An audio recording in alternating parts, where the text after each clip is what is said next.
Good afternoon, ladies and gentlemen. My name is Jerry Walker. I'm the president of the Retired Faculty Association at USC, and it is part of the responsibility of the Retired Faculty Association to try and capture our finest retired faculty in video living histories. And today, our guest is Alexander A. Sawchuk, to his friend Sandy Sawchuk. And he is a Signal Leonard Silverman Chair, Professor Emeritus in Signal and Image Processing Institute in the Ming Shi Department of Electrical Engineering at the University of Southern California. We're doing a recording today, August 19, in the year of 2022. Sandy, why don't you describe how you first came to USC? Well, my story coincides with the history of the research group I've been involved with, and that's the Signal and Image Processing Institute. At first, it was the Image Processing Group, and the history of all this is that there were faculty members in electrical engineering at USC. There were particularly Bill Pratt and Harry Andrews, who had been involved in image processing research in electrical engineering since the late 60s. And they were very well known for this work. Now, at this time, Zorab Kaprilyan was the Dean of Engineering and also had a number of other responsibilities, including he was simultaneously Vice President of Research and Administration. Yeah. Well, he and Bill Pratt went to the Advanced Research Projects Agency, which was called ARPA at the time. Now the same agency exists, but it is called DARPA. And they proposed a major research program in image processing. It was around 1970. And their proposal was accepted, and then they got a contract from ARPA to establish image processing research in the context of developing the ARPANET. The ARPANET was the precursor of what we know now as the internet. And I have an illustration of this over here, a set of interconnected computers and host interfaces. And this was, of course, about 50 years ago. USC was fortunate to be one of the early research sites on the internet. There were just a handful of nodes, and this diagram is unusual because it not only shows the interface boxes that were called IMPs and TIPs, but also every computer that was attached to the whole internet. So this was the whole thing, computers and interfaces and everything. So you see here's USC. And that's a great diagram. At the time, our machine was IBM 36044, and other well-known research institutions were involved in this: Utah, NASA Ames, UC Santa Barbara here, Stanford, UCLA, and then going east, Carnegie and Harvard, MIT, and other places. There are a few government labs as well. This is the National Center for Atmospheric Research, and a few military sites. But this was pretty much the whole internet at the time. So there were only, again, a handful of commercial sites too. You know, one was Burroughs and Bolt Beranek and Newman. So this was the entire thing, and the USC group got this research contract in the context of trying to make image processing a commodity, something that could be done over the internet, and to make images and videos be easily transferable. So that's the context of how this occurred. So now after this funding arrived, Zorb Caprillion, Bill Pratt, Harry Andrews, they were suddenly had a huge effort to undertake, and they were looking for additional faculty to join this effort. Fortunately, at this time, I was a PhD student at Stanford, and I was finishing my work that happened to be in a similar area on image processing. And Bill and Harry knew my research advisor, Joe Goodman. And so at his suggestions, Bill and Harry traveled to Stanford, and they met with Joe, and they introduced me, and I essentially had my first interview at that time. So I guess they were happy with what they saw, because they invited me down to LA, and I had an interview at USC in May 1971, and I met with other faculty in electrical engineering and gave a seminar. But they decided to take a chance on me, so I got an offer and I accepted. And I joined what was initially called the image processing group, and it was within the communications area of electrical engineering. And so shortly thereafter, the activity grew to such a point that a new institute or a new group within E was established.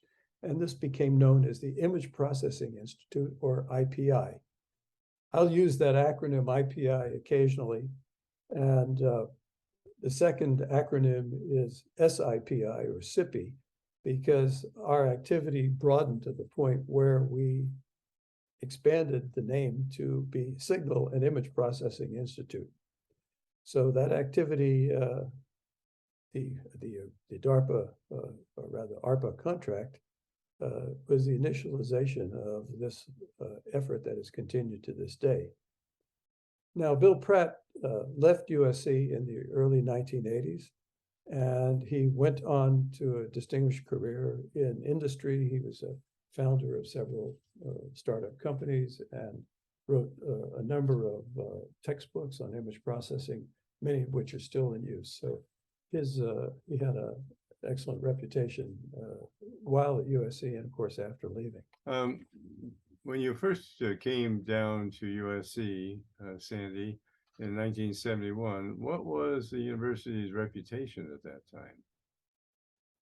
Well, the School of Engineering and Electrical Engineering at USC were very well known, certainly in the local area in Southern California, but not so well known nationally.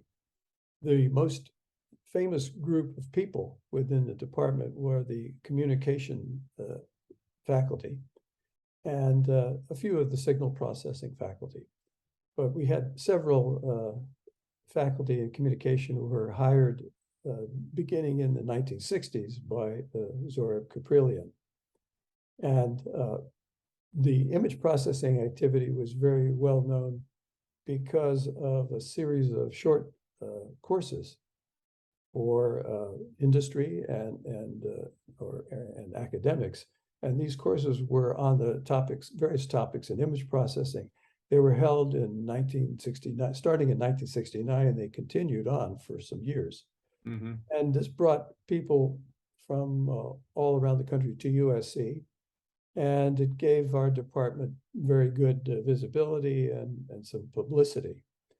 And also these courses were given off campus in various places around the country. So this was a great start to this effort.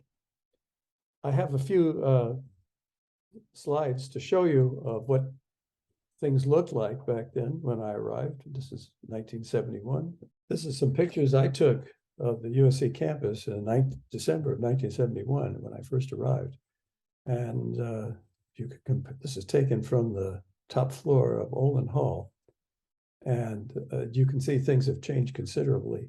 Oh, yes. This area over here is the entry at McClintock and Jefferson. I believe that's the dental school building that's still there.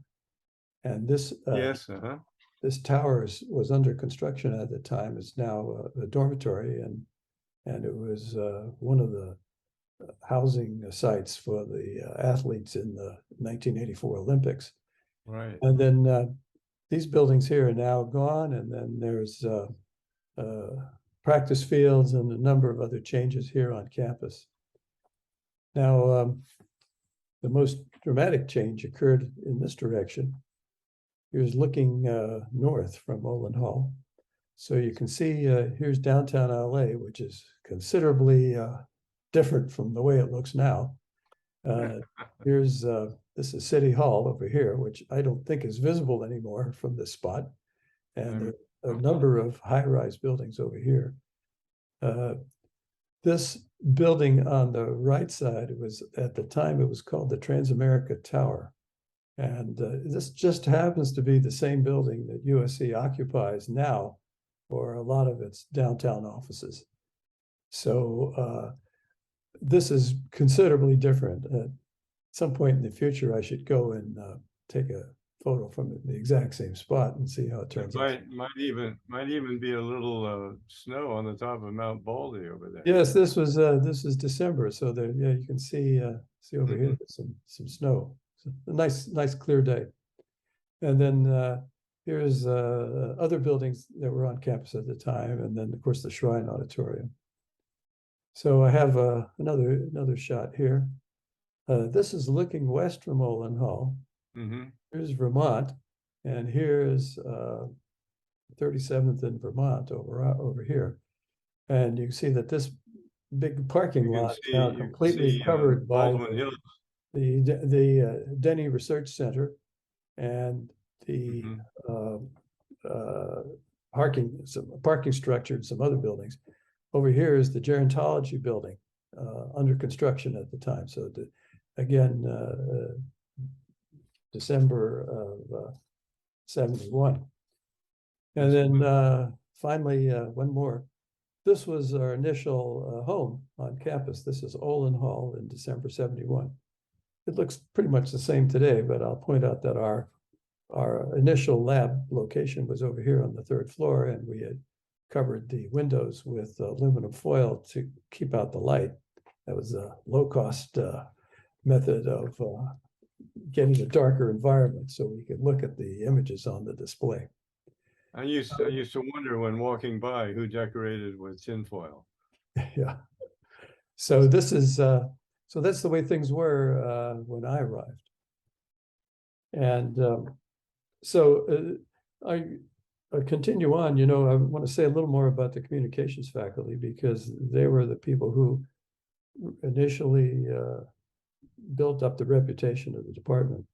And so there were a group of people who became known as the Magnificent Seven.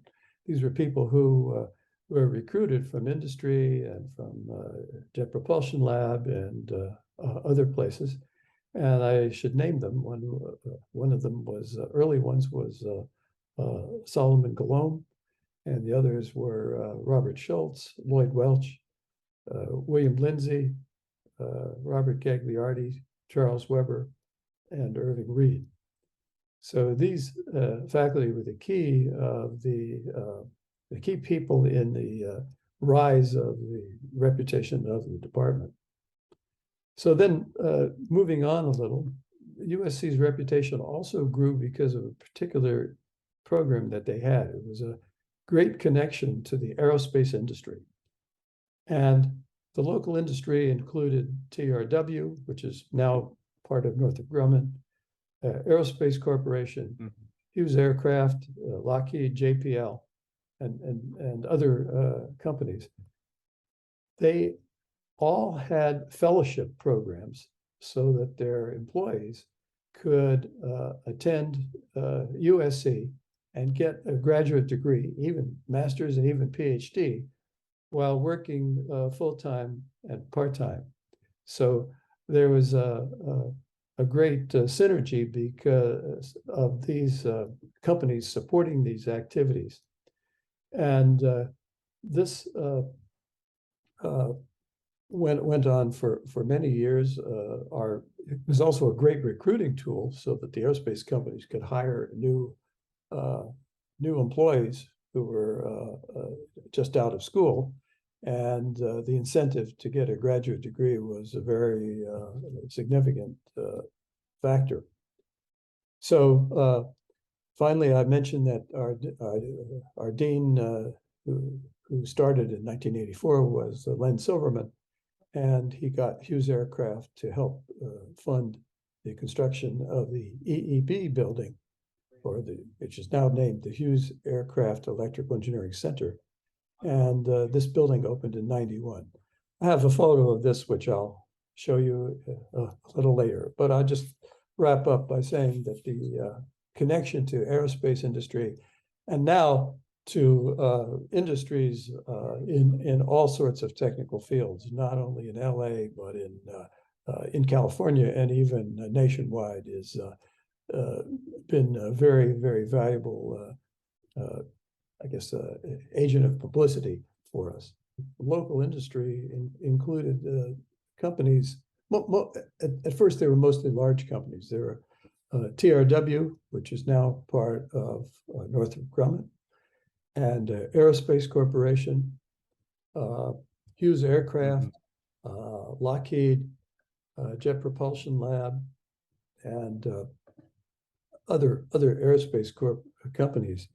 And they all had fellowship programs to encourage their employees to attend school full-time or part-time to get a graduate degree in engineering. This was a great benefit for the employees because they could keep up to date on the latest technical advances.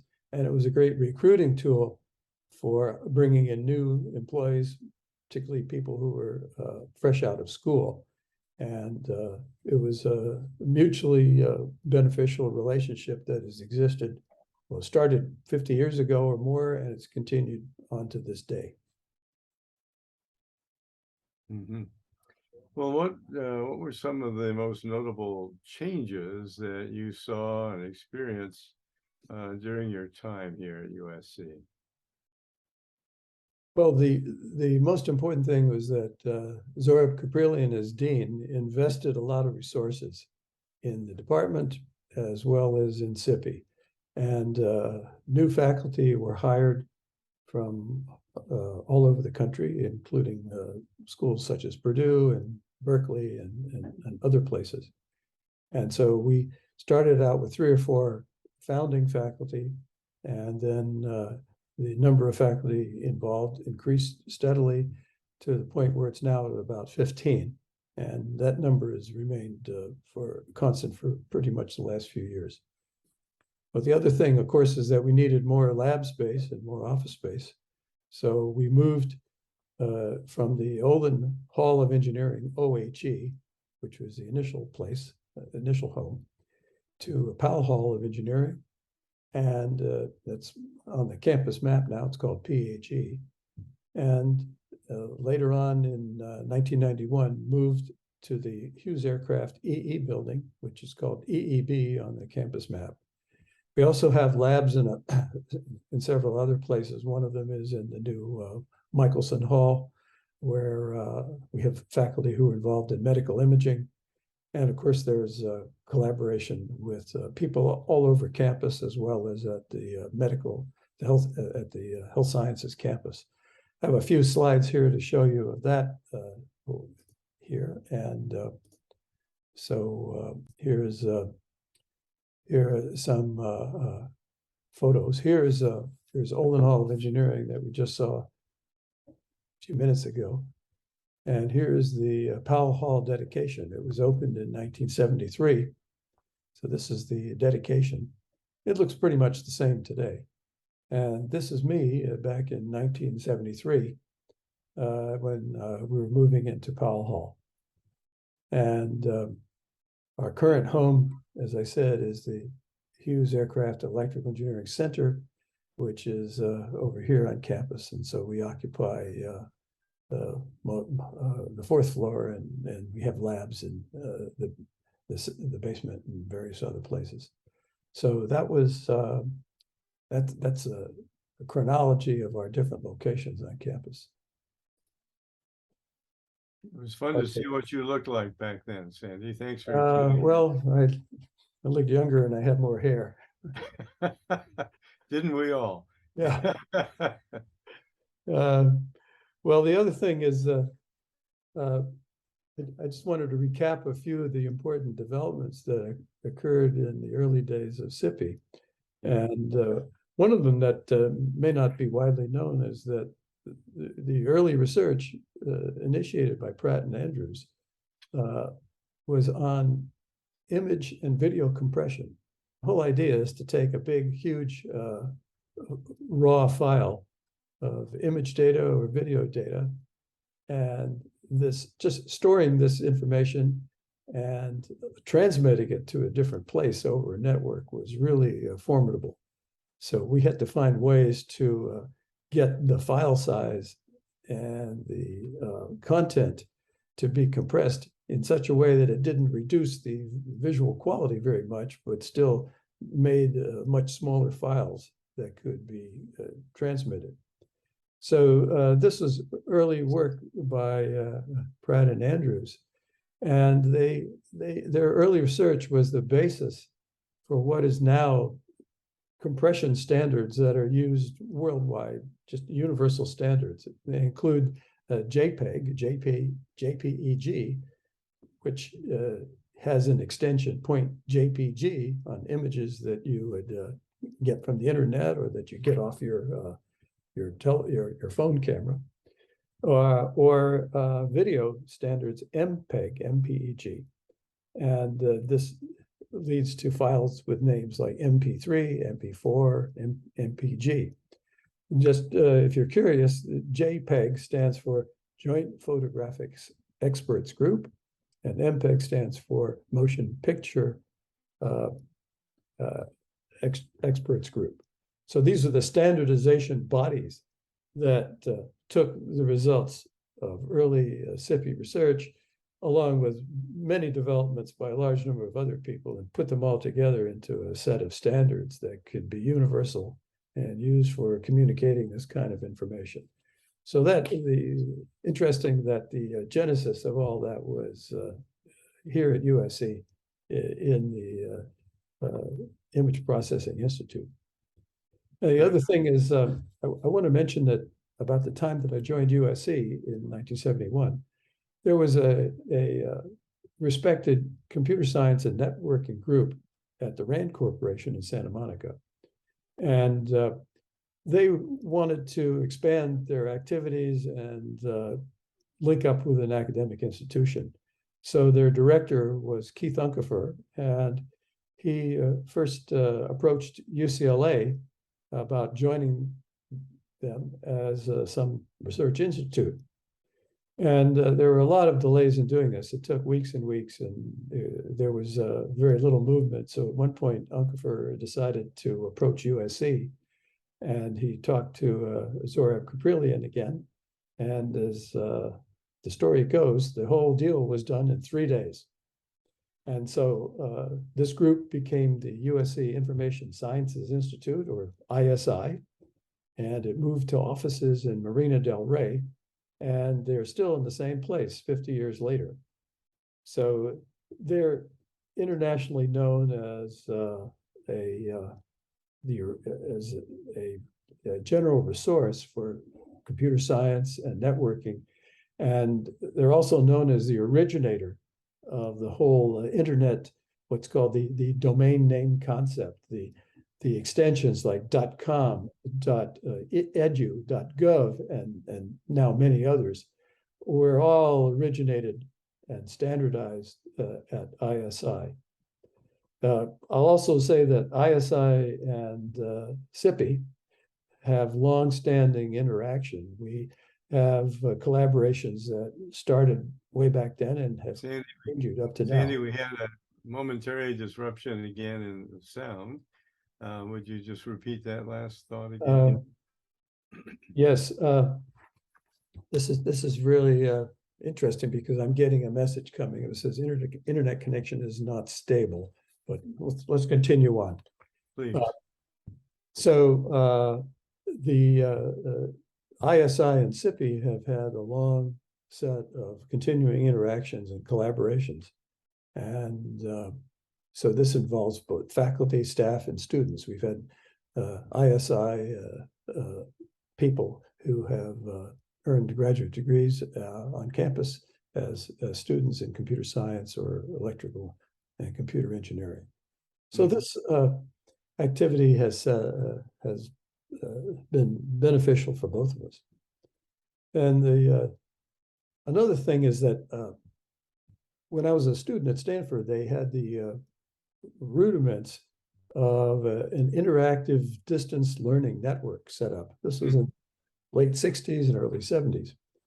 And this was a way for them to, for Stanford, to have students who were full-time or part-time at local aerospace companies, communications companies, to come and take courses without having to physically drive to campus for 2 or 3 times a week to take a class. This USC was very well aware of this, and so USC developed their own version of this system, and it's now expanded into the School of Engineering Distance Education Network, or DEN, D-E-N. So at this time, DEN offers regular engineering coursework, and degree programs, and the students are not just in Southern California, but nationwide and even worldwide. And again, this system has evolved tremendously. At first, it was a wired microwave communication system that went to selected aerospace companies because they were the only ones that had the resources to build a microwave antenna on top of their building and get a signal from USC. Well, as things expanded now, all of the DEN distance learning activities are now conducted over the internet using Zoom and similar kinds of software. So this enables us to have degree programs and courses that are all over the U.S. and internationally. I've had students who have been in various places all over the world during my teaching career. So the final thing I'd say about this is that as I mentioned, Bill Pratt left USC in the early 80s, and Harry Andrews also left for industry at that time. And at that point, I became the director of SIPI for 10 years. We've always had technically excellent faculty, but in our environment, they were also able to develop their leadership skills. And so we've had a number of people who have been institute directors and department chairs in EE and deans. And have a few examples. Jerry Mendel, Richard Leahy, and myself, we've all been department chairs of electrical and computer engineering. And another noteworthy person is Max Nikias. He arrived in the SIPI group in the early 1990s, and then became director of the Integrated Media Systems Center, which was initially funded by a large NSF Engineering Research Center grant. And Max did this for a while, and then later he became the Dean of Engineering. He became provost at USC and president of USC. So this is just a few examples. Many SIPI faculty have gone on to leadership positions also outside USC at other places. Mm-hmm.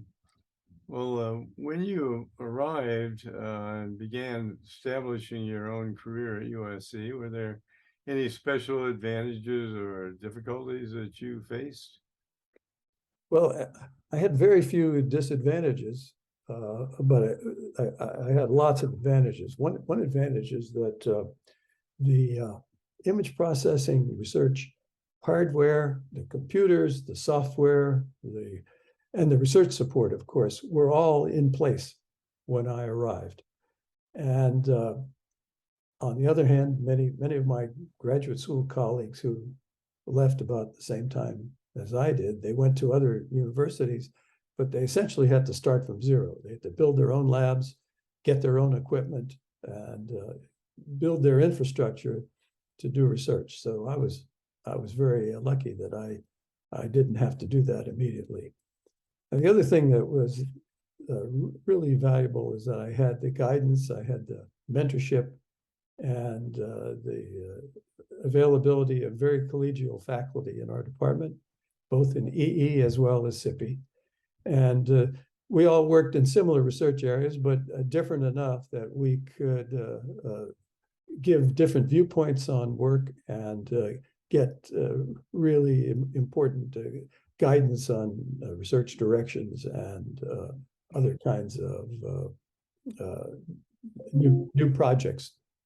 So that was a big benefit. I have a few photos to show you of the early days and all this. I have That would be nice. here. Let's go to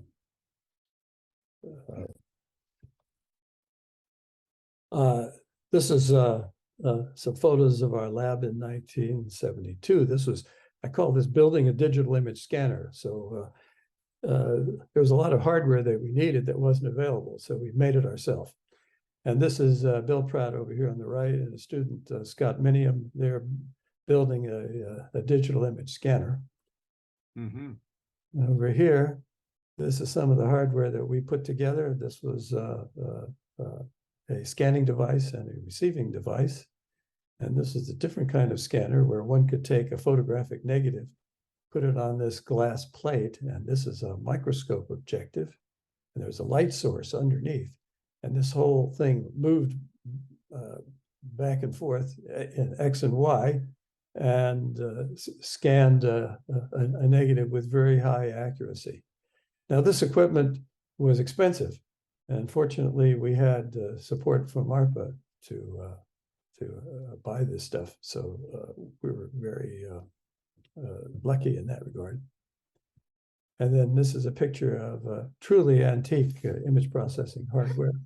This is a display device over here. Over here is a scanning device. And here's an initial computer, which is a HP 2100, and then some truly antique devices that are digital tape drives. All of the stuff is would be in a museum today, as well as this instrument over here, which many people wouldn't recognize as a phone. So that's some of our early. Oh, it's great. It's great to see those things. So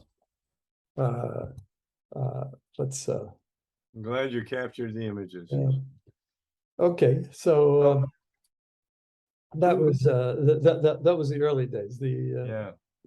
Nowadays, that room full of equipment there, or rather, the things one could do with that room full of equipment can be easily done on anybody's PC or laptop. So it shows you how things have changed.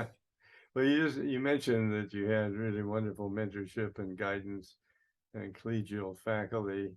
You worked in similar areas. Who had sort of the major influence on your personal career path at USC? Well, the major people, of course, were Zorab Kuprelian, Bill Pratt, and Harry Andrews, as I mentioned earlier. I want to also credit George Becky, because he was the academic department chair in EE at the time. And he was always supportive and interested in my career development, as well as in supporting and encouraging the activities of people in the signal and image processing area. Yeah, great. Which of your major accomplishments are you most proud? Well, the one thing I really love to think about is that I was the dissertation chair for 42 PhD graduates. And these are people who are now employed all over the world in academia, industry, and one or two in government. Mm-hmm. And among this group are faculty who are at Yale University, at Ohio State, and many universities in Taiwan and China, and all over. The others are founders of high-tech companies, entrepreneurial startups, Great. They're managers, they're technical leaders at businesses and at other research institutions all over. So these graduates are the people who have carried the essence of SIPI and the School of Engineering all over the place. And so there are, I guess I think of them as our living ambassadors to talk about what we have done in the past and what we're up to at this moment. And then the other thing I want to mention is that I've over the years, I've been involved in an evolution of many different technologies. You know, in the technical field, one has to evolve. Things never stay the same. Technologies that are important now will not be important in a short time, as well as things that we did in the past are now not very relevant. So I've always tried to be in emerging areas. And so at first I worked on optoelectronic devices for parallel image processing and for optical computing. I worked on these devices that were part of the interconnection and the communications network and for data storage applications. All of these are essential parts of what has been linked together with the internet. I've also worked on immersive media technology and stereo and panoramic video displays, on computer vision and machine learning, and now what has come to be called AI, or artificial intelligence, particularly applied to image analysis and computer vision tasks. So I'll just mention that advances made by me and many other people in the past from SIPI are really commonplace. And I include a few examples: digital photography, digital cameras, image and video communication with cell phones, high-speed internet that is enabled by photonic devices, streaming video, interactive, immersive technology. And this includes things such as Zoom that we're using today, virtual reality, augmented reality, and so on. So all of these things were outgrowth of basic research that was done years ago and is now continuing. And its development has enabled the development of the commonplace use of all these things. I have a few slides to show you of just 2 or 3 research things that I did over the years. Oh, good. But we'll go over there and show you that here. And here's our lab. And then more recently, a few years ago, we did some pioneering work in what we call immersive teleconferencing. So what you see here are people in 3 different locations on the USC campus having a meeting. So this one, people in Ron Tudor Hall 320, these people in Powell Hall of Engineering 320, and these are people in Powell Hall of Engineering 106. So you have screens, microphones, and the other people can see you, and vice versa. Well, this is an experiment that was done many years ago. That's a little more than 10 years ago. And now this is pretty commonplace. One can, in Zoom, one can do something like this. But back then, in those days, there were all sorts of technical problems to solve. Getting the displays to work, being able to stream data over the internet without hiccups and glitches, and being able to interactively set up connections between several different sites. So this was important work. And I mentioned here some of the SIPI faculty and Integrated Media Systems Center faculty who were involved in this. Is Roger Zimmerman, who's the fellow over here, and Chris Kyriakakis, who's not shown. This is this is a student here working on this project. I have another one here. This is my own work that was done a few years back. My PhD students are here. Alpaslan did a lot of this, and the whole idea is that nowadays, a mouse is very commonplace, but it's basically a two-dimensional device. You can move around in the XY plane. Well, suppose you want to have a way of interacting with a three-dimensional projection or a three-dimensional display. And so we were thinking of several ways to do this. Here's one down here. Here's Zahir. He's holding a very small, a tiny light source, and it's viewed by a pair of cameras. So from analyzing the image on the two cameras, one can track the position of this thing as it moves around in X and Y and in Z, in the up and down axis.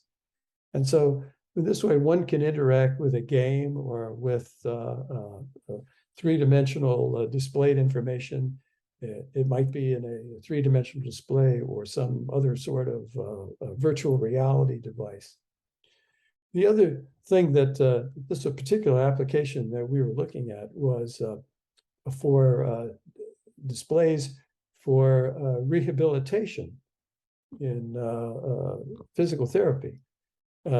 People who have suffered an injury, such as, say, a stroke or an injury due to an accident, they often have very tedious, repetitive rehabilitation exercises to strengthen their muscles, to strengthen their perception. And this is an example. So here's a patient with a weight, moving it up and down. And here's the physical therapist giving direction. Doing these exercises is extremely tedious. They have to be repeated 10 times, and then you have to wait and you have to do it again. And so one activity that I was involved in was to make it a game. And I don't have the video here, but here's a three-dimensional game where here's a ball bouncing around. And by holding up your hand, you could bounce the ball back off the wall. And think of it as sort of a 3D ball game, like racquetball. And so one could use a three-dimensional interaction device, or 3D mouse, if you like, to do that. And I have one final example. This is another one of my PhD students. This is Luke over here. And we came up with a system that controls up and down motion as well as rotational motion. So what he's holding here are two ping pong balls. One is attached with a stick. And you see, this resembles the weight that the rehabilitation patient was using in the previous slide. And so one is blue and one is green, and your laptop camera tracks this and simultaneously moves an object on this three-dimensional game engine. So this is a sample of a game. I'll start the thing rolling, and you can see how it works. So here's notice that the movement of the plane follows Luke's hand movement up and down,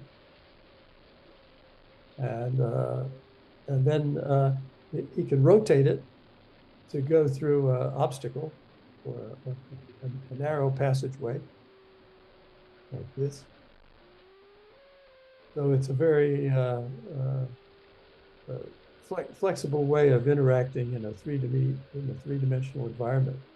So here it is for a game, but it could be used for lots of other applications in rehabilitation. And it's something that's very inexpensive, and it could just be software that is on your laptop or PC. So again, this is just another example of some of the kinds of things I've been involved in. Has that been patented and integrated into some of the commercial games for young? Yeah, it was similar things have been integrated into games, and Mhm. we did trying to recall exactly where it went, but these these two students and other students took jobs. Well, one of them took an academic position. The other one is the chief technical officer of a company that makes 3D interactive displays in games. So his training at USC was very valuable. Another thing that I'm very proud of is that I created 10 different courses in various aspects of this technology. It's signal processing, image processing, and computer vision. And so that's something that I'm very happy about. And I was also glad that I had a chance to be the chair of the electrical and computer engineering systems. I was chair from 2005 to 2012. And in this job, one of my accomplishments, it doesn't sound like it should be difficult, but it was, is that, at the time, back in mid 2000s, we had offices in various places in different buildings for undergraduates, for graduates, for advising, for all sorts of stuff. And this is part of the fact that the department had grown considerably and things were scattered. So one thing we were able to do was bring this all together under one roof, and that was a nice accomplishment. And the other thing that I'm proud of is that we had several large research efforts that were multidisciplinary in nature. One of them, I was a co-PI and co-director with Bill Steyer of something called the University Research Initiative in photonics and optical computing. This was funded by the Air Force Office of Scientific Research. And also, we had another big effort funded by DARPA. This is something called the National Center for Integrated Photonics Technology. And again, many people, many faculty at USC involved, including faculty from other universities. In the last effort, we had faculty from MIT, Princeton, Kent State University, and a number of other places, all involved in this. And the thing that made it work is that these were interdisciplinary people who were trying to solve really tough problems. And they were not afraid to admit that they didn't know all the answers about a tough problem. And they realized they had to work with other people who were experts in other topics so that we could all jointly make progress. This involved a certain amount of leadership and diplomacy to make it all work. I'll bet. Do you remember other notable changes that took place at USC during your lengthy career? Well, the main thing is that the naming endowment for the School of Engineering occurred in 2004, and it was a donation made by Andrew Viterbi, who was an alumnus, of course.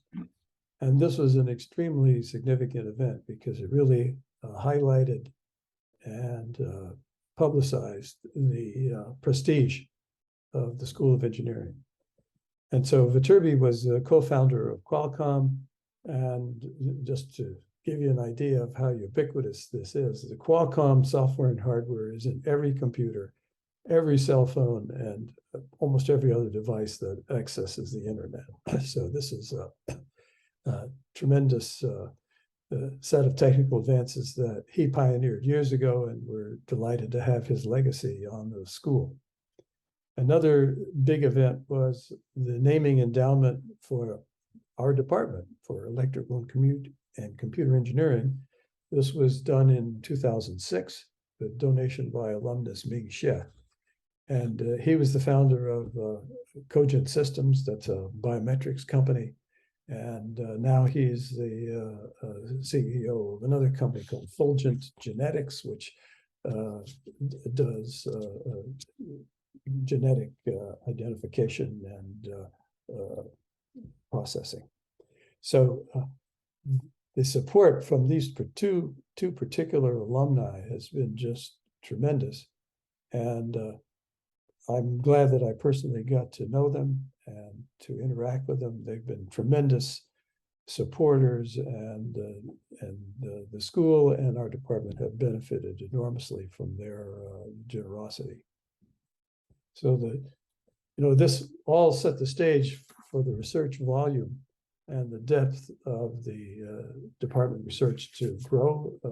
The rankings have risen, and particularly the rankings of other schools in the other engineering departments in the Viterbi schools has risen. And so these departments enjoy a national and international reputation.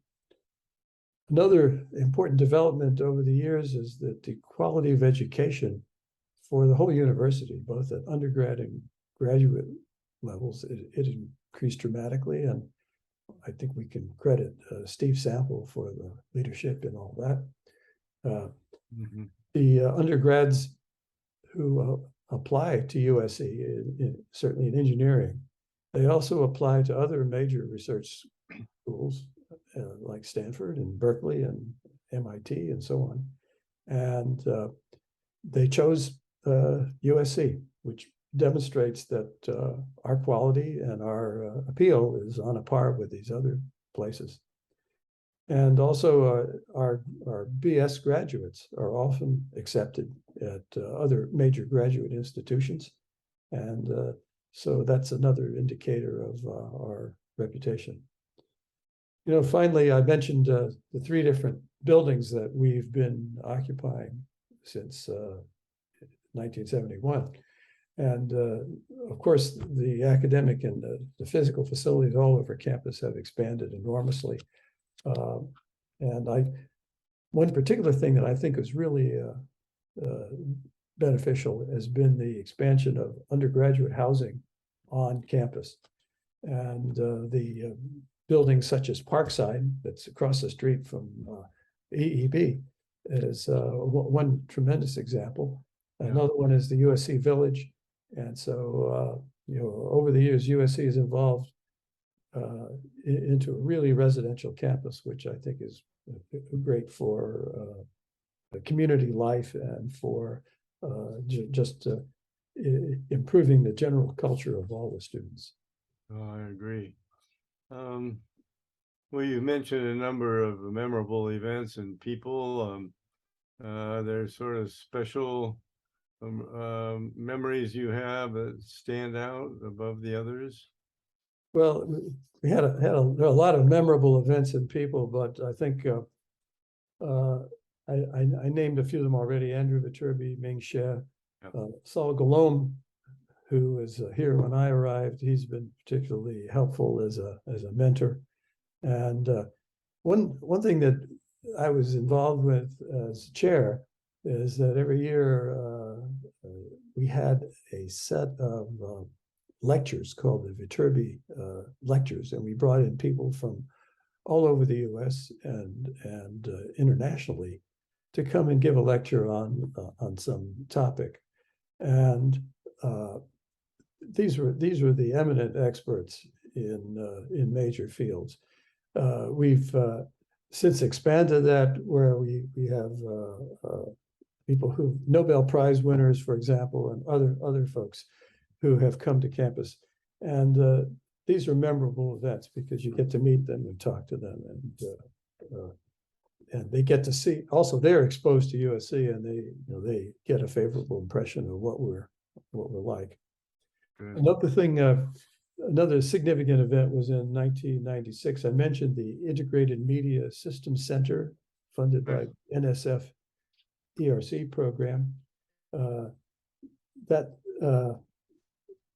program, that center, is still in existence, and the faculty, faculty involved with that group, they pioneered and they developed many of the kinds of technologies that you use every day. I mentioned immersive technology, video, audio, augmented reality, but I should also say things like streaming services, Netflix, YouTube, and all of that stuff was outgrowth of IMSC research.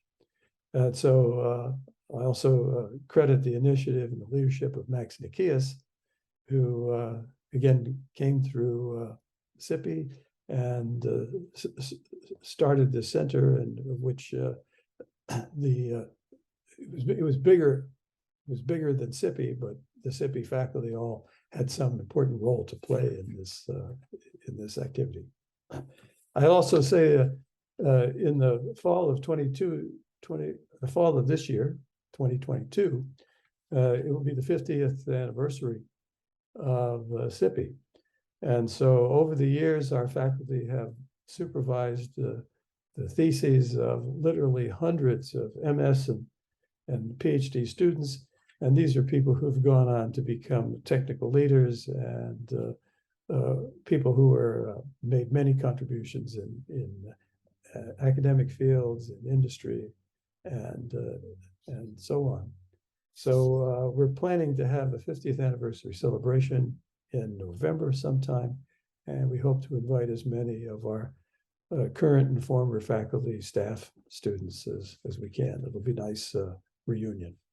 That should be very gratifying. Congratulations on the 50th anniversary. Yeah, it's rather amazing to me. It's all sort of passed by very fast. Yes, I have a 50th anniversary of my coming to USC this year as well.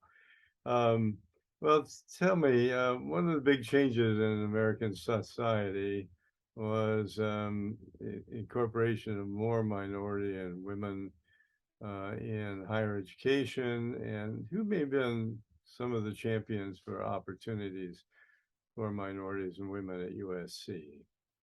Oh, that's a good point. And to begin with, I have always personally been extremely supportive of developing opportunities for minorities and women in engineering. Frankly, we have too few minorities and women right now. And so I've been involved for years in recruiting potential students and faculty, and in supervising them, teaching classes, and doing director research projects with particularly with minorities and women. And I've given a lot of talks in my career about opportunities off campus to high school seniors at visit USC open house days and similar kind of events, and also to incoming freshmen when they first come in, and just encouraging them and trying to say that my usual talk is that I say that EE is probably one of the most difficult majors at USC or anywhere, any university. And it's demanding because you have to have expertise in physics and in physical sciences, physics, chemistry, life sciences. Biology is increasingly important. I encourage our undergrads take a course or two in life sciences, in bioengineering or in biology, and that you do have to be a master of many skills as an EE student. However, it's a long, tough road, but when you graduate, you're really on top of the world because you can do almost anything. You can go be an engineer. You can start a company. You can be a manager. You can go into business. You can do all sorts of stuff with your rigorous engineering undergraduate education. So it's a tough thing, but when you come out, you'll be in a terrific shape. And so I've always tried to encourage minority and women to apply and to enroll at USC, and also try to recruit faculty in this area, and we've done fairly well, but there's a great competition. There are relatively few minority and women candidates in engineering areas, and we're fortunate. Now, for example, I was involved in recruiting Mariam Shanechi, who's joined our SIPI faculty, and she's now associate professor.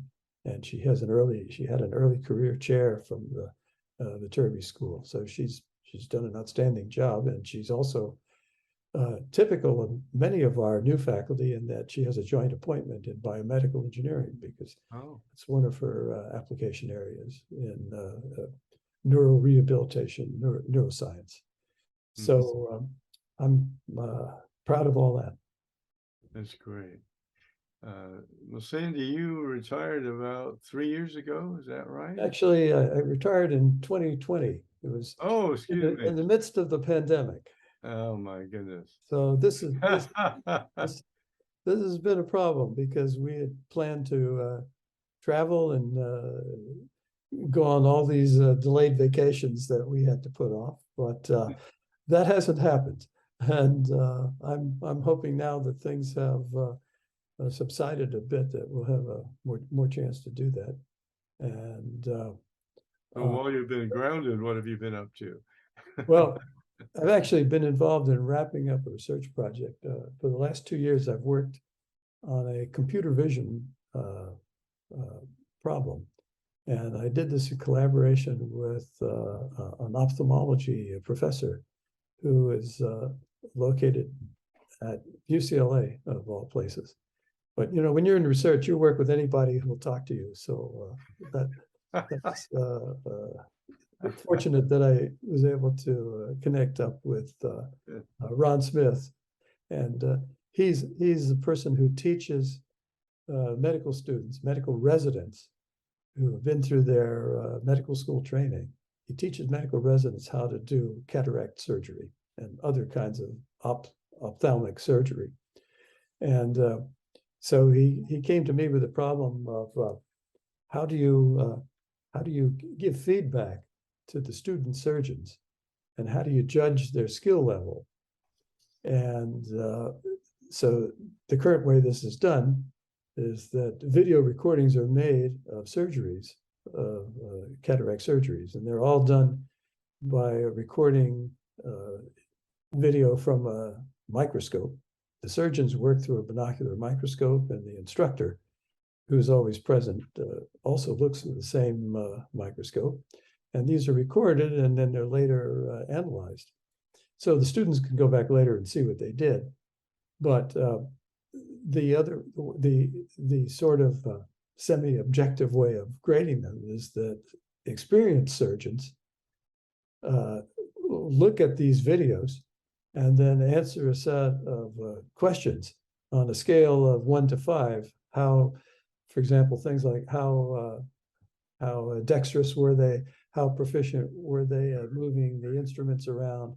How careful were they to make incisions and other openings of exactly the correct size and shape and width and so forth? And so these are judged on the basis of these questionnaires. Well, it's extremely tedious for the grader.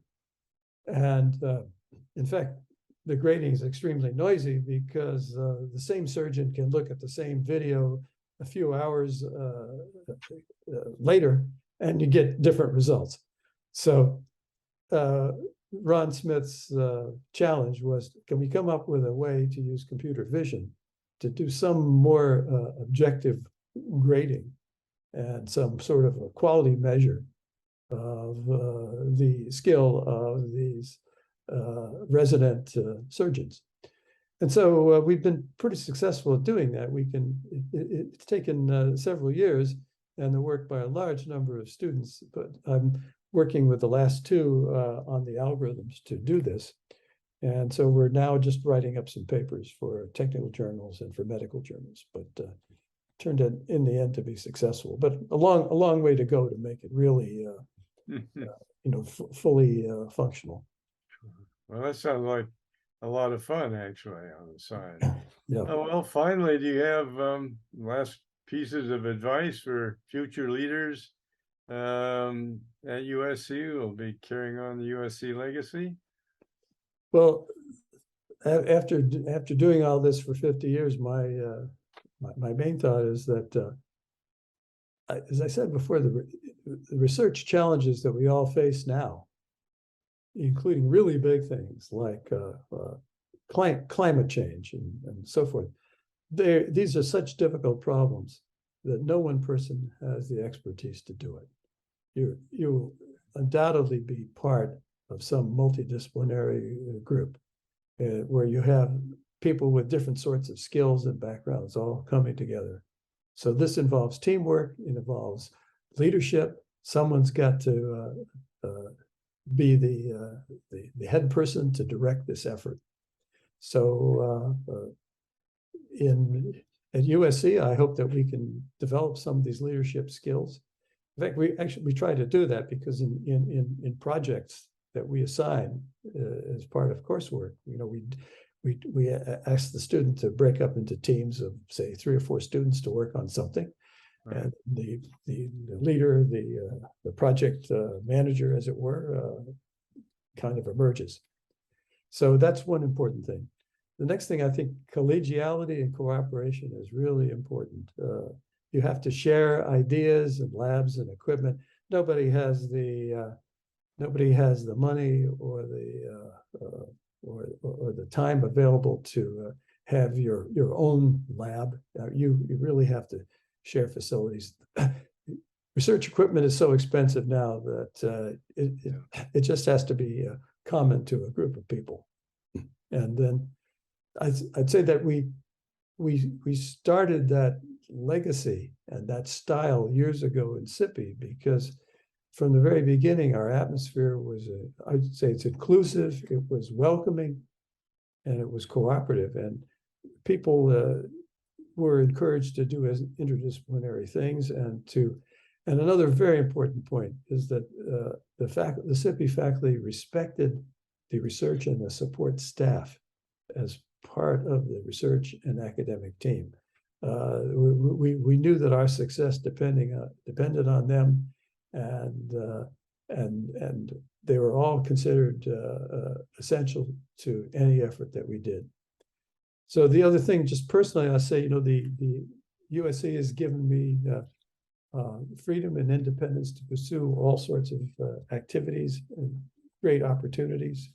And I finally want to come back to the students. The students are the reason why we're here as faculty members. And my experience is the students have educated me even more than I have educated them. They have been outstanding. And most memorable things you have is when you were working with students and they made a breakthrough. They realized that there was some barrier that they could overcome. So again, I'll say that finally that, my work has evolved over the years, of course, and this is true in any technical or scientific field. Your work will evolve. It's important that you evolve with it and that you keep up with new fields. So that's pretty much my parting comments. Oh, that's great. Well, Sandy, thank you so very much for agreeing to take time to have this conversation and to allow us to record it so that your colleagues and future students can listen to your wisdom and relive your delightful career here at USC. Well, thank you for inviting me. I'm honored to be a part of this living history group, and so I end with a final comment: fight on. Thank you again.